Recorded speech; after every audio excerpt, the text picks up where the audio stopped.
Okay, well, hello everyone, and welcome to Mind, Brain, and Behaviour 1. This is the first time I get to speak with you, albeit via my MacBook here in my office, but of course, it's O Week, so this is how we can talk to each other this week and how I can welcome you to the subject. And of course, next week, in the very first lecture, I'll see you in the lecture theatre if you're coming along to the lectures or online for the online stream again, for those who have chosen to watch the lecture recordings. And I'll tell you a lot more about Mind, Brain, and Behaviour 1 and all the ins and outs then. How's this microphone going for you guys in the chat? Is this loud enough for you? Let me see if I can turn up a bit. So it's O week. It's the week before semester. I've seen you all running around in togas and whatnot this morning while I was grabbing a coffee. And thanks, Roy. Thank you for letting me know that you can hear. So this week is all about getting familiar with university. There's nothing that you need to worry about this week in terms of the subject, and certainly there's nothing that you're going to need to worry about per se with Mind, Brain, and Behaviour 1 throughout the entire semester. I'm going to try and really set you up for success and for an easy ride throughout the semester, and a very interesting and hopefully quite an enriching and thought-provoking educational experience as we consider, well, even just those three fundamental words that are in the title, which are cornerstones of psychology: the brain, which is the gooey bit inside your head, and your mind, which is not the gooey bit inside your head, but an abstract concept that's a product, theoretically, of the gooey bit inside your head, and behavior, what you do and what we can observe. We'll be talking about all of those things in the subject. It's got a very experimental focus. Now, I did promise that I was going to answer a lot of your questions. So in this stream, right now, if you're wanting to ask me a question, please post a question in the chat panel and I will respond to you. There are a number of questions that have already been posted to the discussion board thread for the stream, and I'm going to go through them one by one. And oh, I just realized I didn't introduce myself. So, hi, everyone.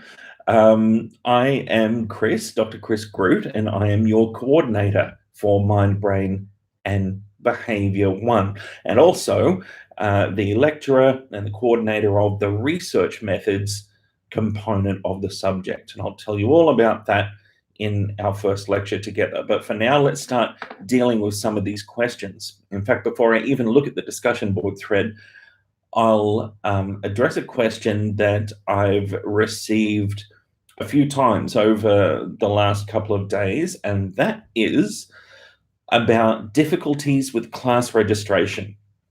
If you are having difficulties registering for a practical class, or if you have registered for a practical class and you need to change your time for some reason, then what you need to do is submit a request for help in the Class Registration Inquiries Management System, CREMS.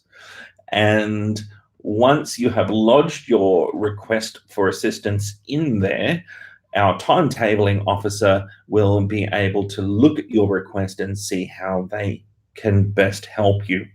There's more information about navigating this problem in the subject manual, which is available in the subject information section of the MBB1 LMS page. And when I say MBB1, that's short for Mind, Brain, and Behaviour 1.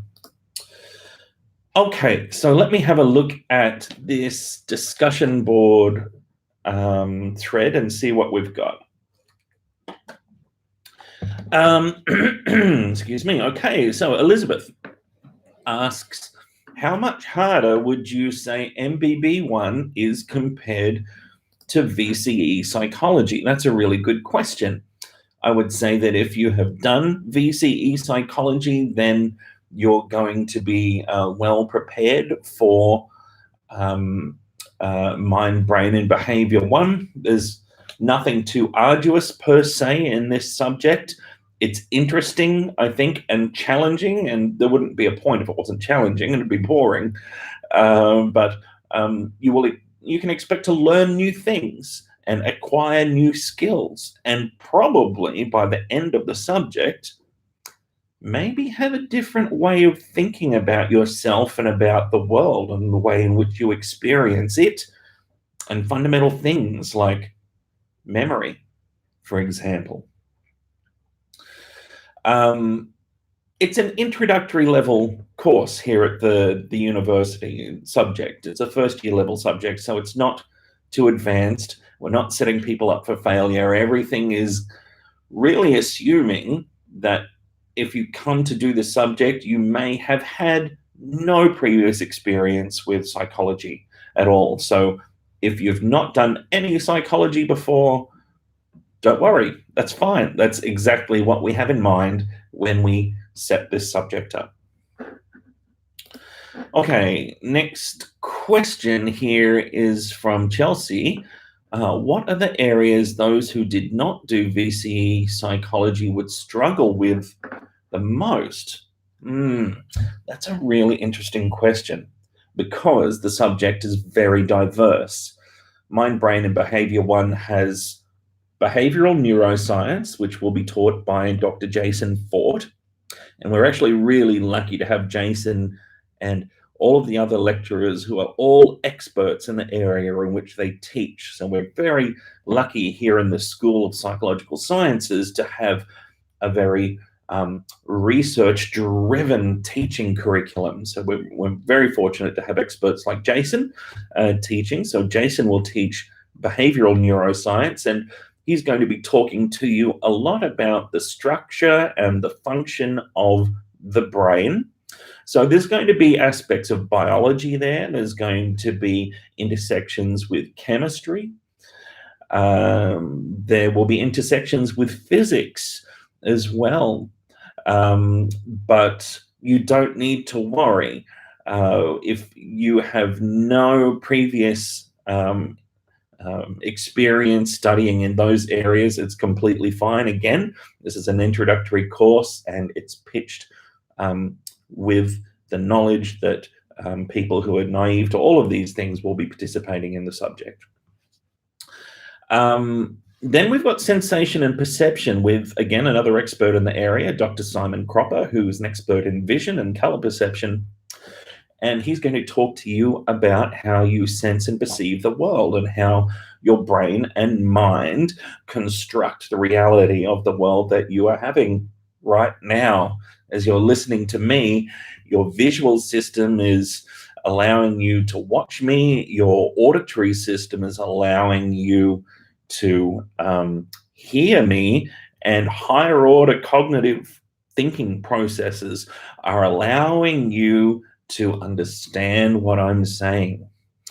And all of these things and more are all combining to give you the experience of the world that you're having right now.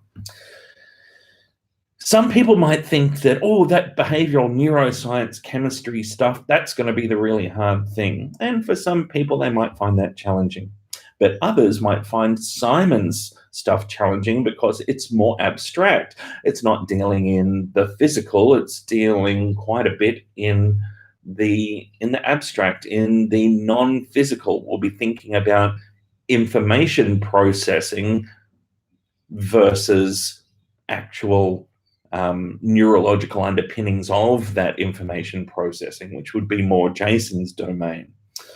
So I suppose different people might find different things challenging. At the end of the semester, Meredith McCaig, Dr. Meredith McCaig, who's our Director of Academic Innovation, by the way, here in the school, and, by the way, also sets the psychology curriculum for VCE.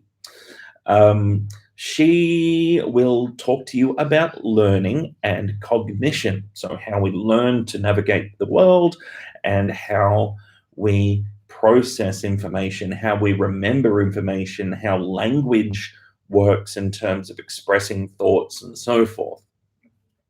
And the last component of the course is the research methods component of the course. And when I say last, it's actually the component of the course that you could begin with if you wanted to, because most of the content is going to be online. So there are a suite of 12 micro lectures delivered by yours truly. And this suite, along with a number of practical classes that we'll have this semester, will give you an introduction into conducting research in the field of psychology. And psychology is what we call an evidence-based discipline. We're really fanatical about evidence. So while we might have theories and ideas that something might be the case, we really are focused on testing those theories and ideas and seeing if we can find evidence that supports or refutes the existence of those things that we would theorize are at play. And as you can imagine, with research methods, there might be some statistics in there, and there is just a little, but I know very well that there are some maths phobes out there, people that would feel faint at the thought of something like algebra or even like multiplication or division. And don't worry, again, this research methods course and the statistical component, while maybe confronting for some people, is very accessible and pitched at that introductory level. So again, no stress, just interesting and lots of skill acquisition. That's a very long answer to that question, isn't it? You'll get used to me being a little bit waffly. Okay, so that's the VCE question done. So in short, I suppose the answer to that question around what would people struggle with, I think it's highly variable. People may have their own areas of comfort and discomfort. Okay, so here's a good question from Anastasia. If you have an online lecture in your timetable, does it have to be watched exactly during that time it's timetabled, or can it be watched earlier or later? It can't be watched earlier because it will not have been recorded earlier.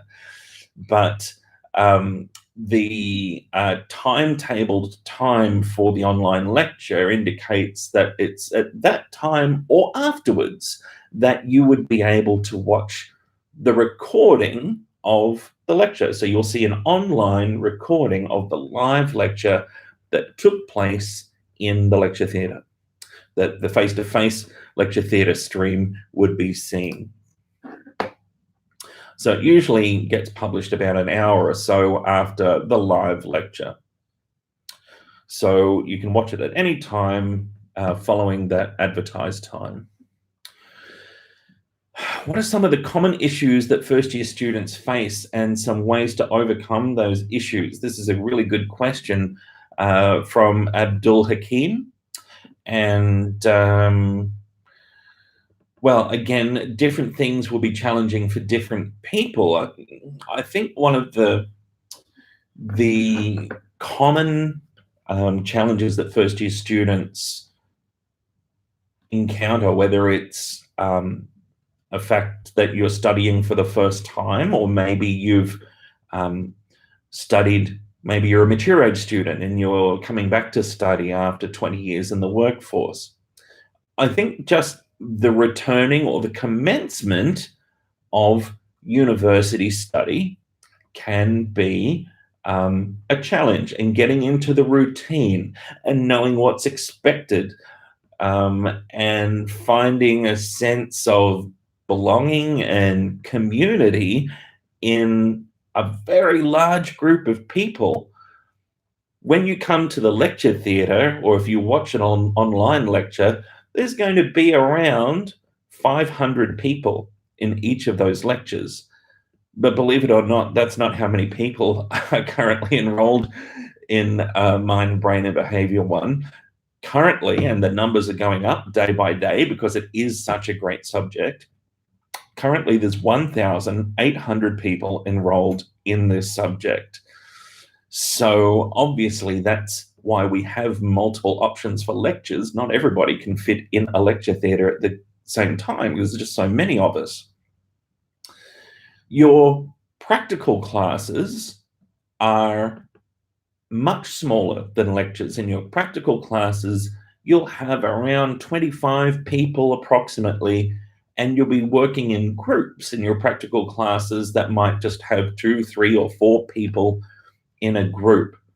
Whereas the lectures are focused to delivering content, the practical classes are about exactly what they sound like: practical exploration of content that's being presented in the course.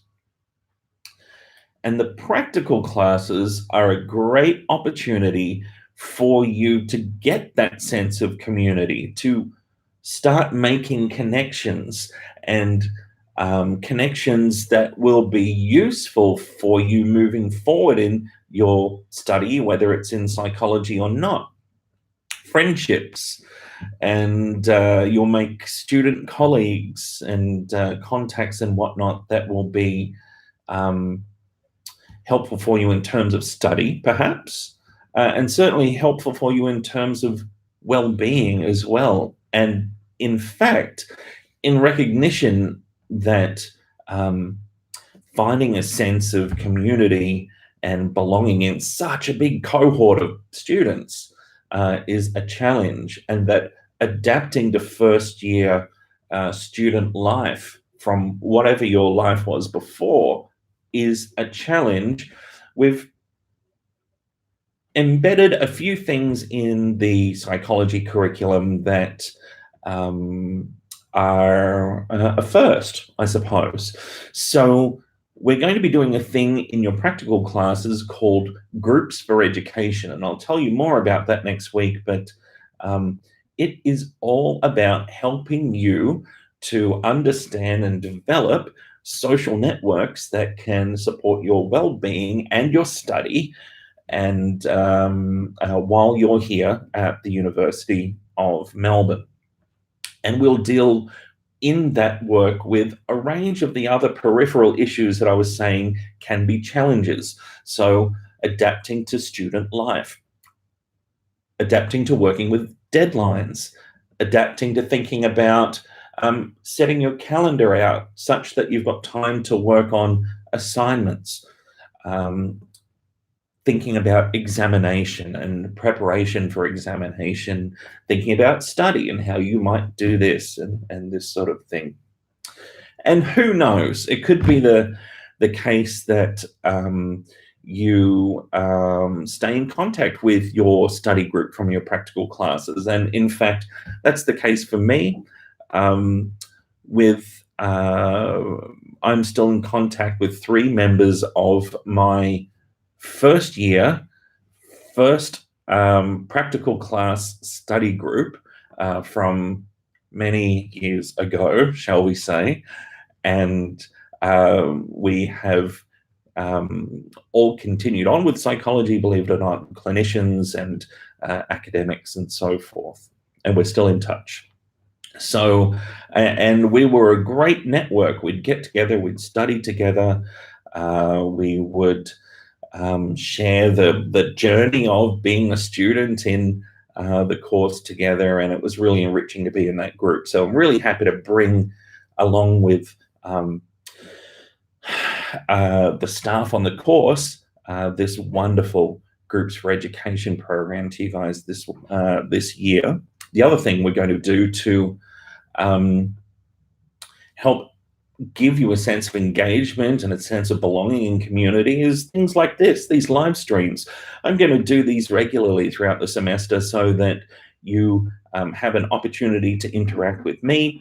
I'm going to be shooting a series of vlogs. Oh no, oh no, it was still here, good. Shooting a series of vlogs which will again complement the the course and the content, and I'll talk to some people that work in the fields that are relevant to the coursework that you're doing, and give you a sense of what sort of employment opportunities there are in the future for you.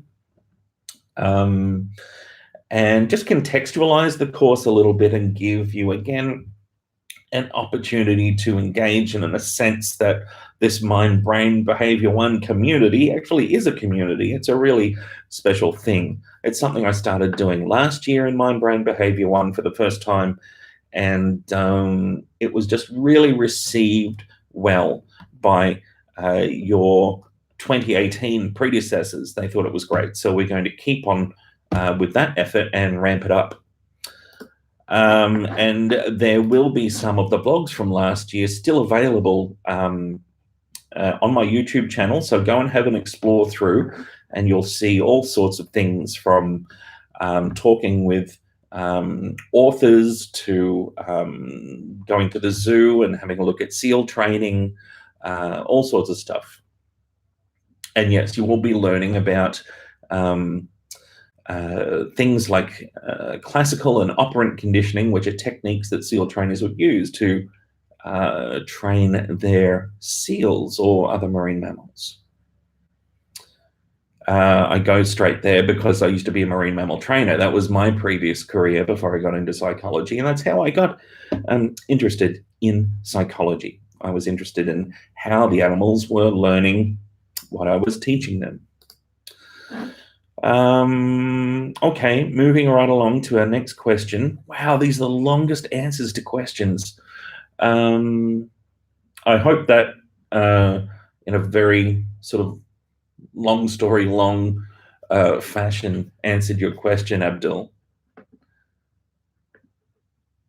Okay, so Chuan here is asking, will I be allowed to go to a different psychology lecture stream that I could not register for after a few weeks? Right, okay. I signed up to the online lectures, but I'd like to attend lectures in person if possible. In the first instance, I'll ask you all to stick to the stream that you registered for. Again, with 1,800 students, we need to keep people in the streams they've registered for the start. What typically happens is that lectures become a little bit more quiet as the semester goes on, and we might see people not coming to the face-to-face lectures as much as we would hope they would. We certainly hope people can if they want to. And that will open up some space. If and when that space opens up, I'll let you know via an announcement. Oh, my voice is going croaky. All right. Okay, so Yu Zhao asks, I wonder what the difference between AP Psychology and MBB1 is, and how much is MBB1 harder than that? Are there lots of papers to write for MBB1 students? Great question. Okay, so AP Psychology or Advanced Placement Psychology is probably very equivalent to what we call our extension program, which is where high school students, senior high school students can come and do MBB1. So it's completely equivalent in difficulty to AP Psychology, or what we'd think about as AP Psychology in Australia. Are there lots of papers to write for MBB1? Excuse me, MBB1? No, but there are some assignments. So there's 2 assignments. The details of these are in the subject manual. Well, the rough details. I'll tell you the details of them at the first lecture, actually, on Tuesday. One will be about research methods. The other will be about sensation and perception. The first one's 500 words. The second one is 1,500 words. Altogether, for the entire semester, there's only 2,000 words of written work, which is not a lot. And it's not arduous. The written work it's not random, so to speak. It's a carefully thought out package of assignments that are designed to give you experience in developing a certain set of skills and will support your study of the content in the course. So in the process of doing the written assignments, you'll actually be studying for the exam in a roundabout way as well. So it's all sort of connected, and I'll explain more next week. So 2 papers totaling 2,000 words, very standard for first year. I made my timetable, Charlotte asks, and I'm in stream 1 for my lectures and stream 2 for the others. Is that an issue? No, that's fine.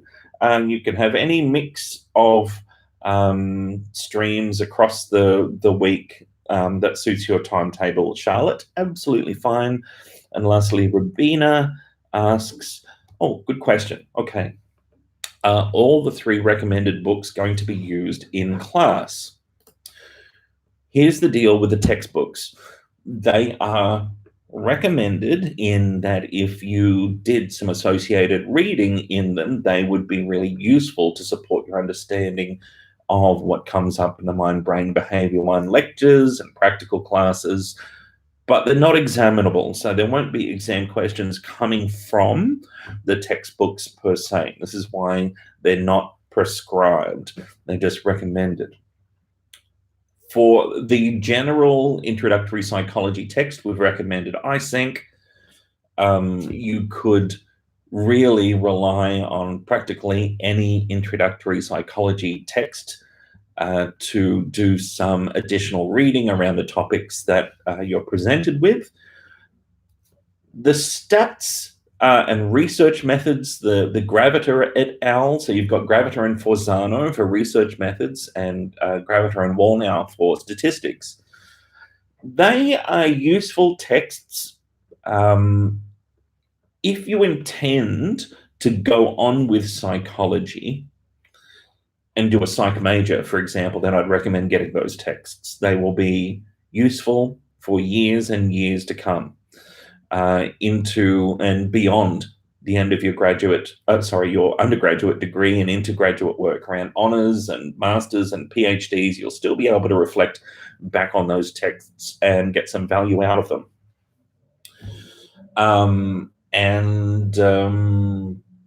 Extra reading around research methods can be really useful. You can borrow a copy from the library. You can get secondhand copies, or you can find another copy of another text that is about research methods and about statistics in psychology, and that will also be helpful. So nothing prescribed per se. The stats and research methods ones in particular are the most useful, in my opinion. Okay, so that's the end of the discussion board thread on questions. I'll just check my email and see if we've got any questions coming through there. If you have a question that you wanted to ask me here and now would be the... Oh, there are 2 more questions. Roy, excellent. You're worth your weight in gold. All right. Update the discussion board, Roy says. We'll do that. And if anybody's got another question they want to ask, you can always just put one in the thread here if you've got a YouTube account. Hi, Chris. Looking forward to the live stream. Very 2019. Thank you, Nicole. Are the quantitative research methods modules available now? They are not available right now, but they will be available at the start of next week. So week 1 of semester, they will be available on the LMS, and they will be available via a new menu item that will appear in the main menu of the LMS page titled Psychological Research Methods. So everything that you'll need for the online modules in terms of the micro lectures, the quizzes, and the recommended readings are all there packaged together in the one place. Okay, so I hope that answers that question, Nicole. And Annabelle asks about slightly later versions of the textbook. Is that okay? Yes, absolutely. Older versions are fine. 5 textbooks suggested on the handbook. I hope there's not 5 textbooks suggested on the handbook. What on earth? Let me have a look here. This online handbook is the bane of my existence. Let's have a look here.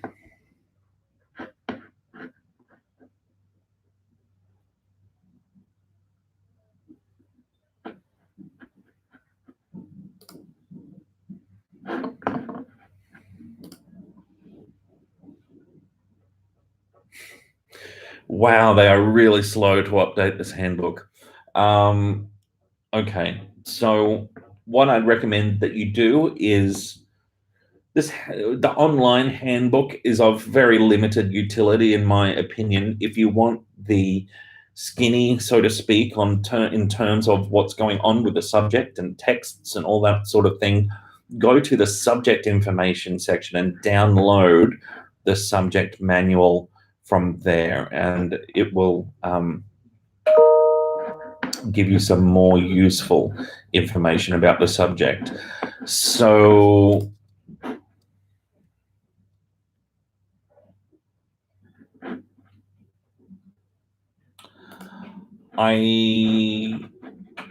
there's just some legacy information there, basically. So again, and based on the subject manual, we're talking about Graviter and Wallnow, Graviter and Forzano. They're the 2 research methods and stats ones. And the ISENC is the general introductory psychology one.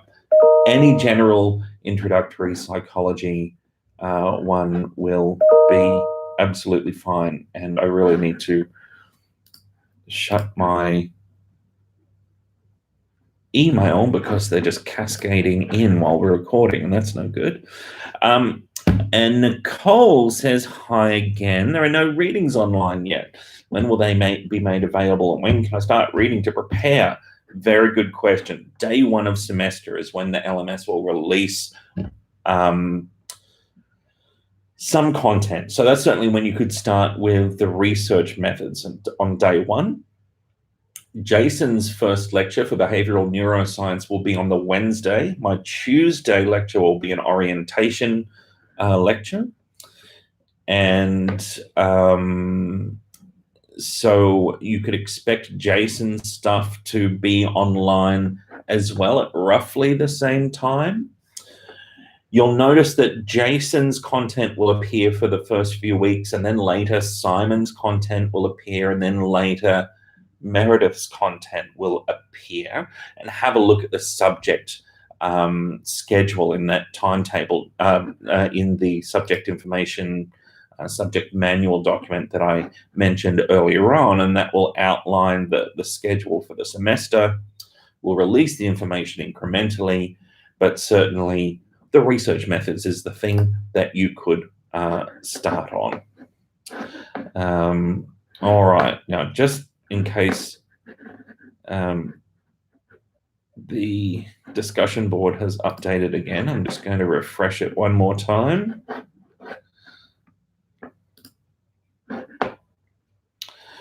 No, I think that's everyone. Okay. So I hope that's been useful. If you don't have a YouTube account already, you might want to get one so that you can interact with me during the live streams and ask me questions and say hi as we go along. Thank you, Dylan. You have a great day too. Thanks for joining in on the chat.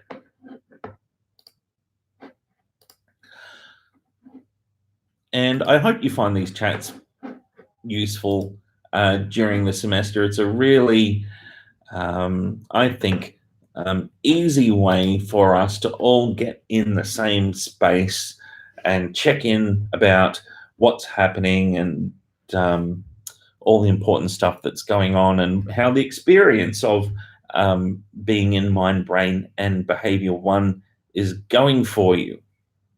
And I'm going to get you all hooked, and you're going to love psychology. You'll come back and do Mind, Brain, and Behaviour 2 with me, and then we'll never let you leave. You'll all be psychologists in the future. Okay, Xiao, thanks for tuning in.